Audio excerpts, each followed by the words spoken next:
Hi friends, எங்கள் அம்மா வந்து இன்னைக்கு வந்து கொத்தமல்லி சட்னி அரைக்க போகிறாங்க. எங்கள் அம்மா வந்து கொஞ்சம் ஹைட் கம்மி, அதனால அடுப்பு எட்டாது. எப்பயுமே நான் தான் சமைப்பேன். இன்னைக்கு வந்து நான் கேட்டதுனால அவங்க கொத்தமல்லி சட்னி செய்ய போகிறாங்க. வாங்க பார்க்கலாம். ஃபஸ்ட்டு உளுந்தம்பருப்பு கடலைப்பருப்பை சும்மா வெறும் சட்டியில் வறுத்துட்டாங்க, மிளகாத்தலையும் வறுத்துட்டாங்க. இப்போ ஒரு சொட்டு எண்ணெய் ஊற்றி அதை கொத்தமல்லியை போட்டு வதக்க போகிறாங்க. இந்த சட்டியை பார்த்து எதுவும் நினச்சிடாதீங்க, கொஞ்சம் பழைய சட்டி தான், எனக்கு பிடிச்சது, அதனால சூட போகிற மாதிரி நான் வச்சுருக்கோம்.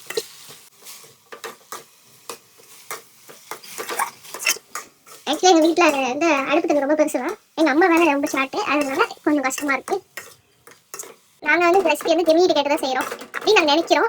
ஆனால் எங்கள் அம்மாவுக்கு தோணுற மாதிரி கொஞ்சம் புளி போட்டுக்கிறது, எண்ணெய் இல்லாமல் எல்லாம் வறுக்கிறது அப்படின்னு சும்மா ஏதோ எங்களுக்கு தோணுறது ஜெமினி சொன்னது ஏதோ குழப்பி அடிக்கிறோம். ஜெமினி வந்து தேங்காய் போட சொன்னிச்சு, தேங்காய் இல்லை, அதனால இருக்கிறத வச்சு செய்கிறோம்.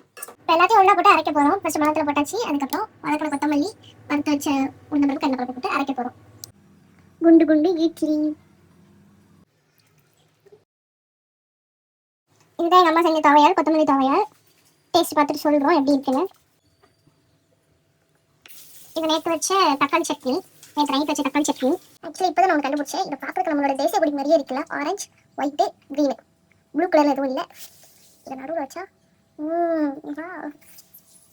கொத்தமல்லி சட்னி ரொம்பவே நல்லா இருந்துச்சு. ட்ரை பண்ணி பாருங்கள். வெள்ளைப்பூடு உப்பு ஆட் பண்ணிக்கோங்க. தேங்க்யூ.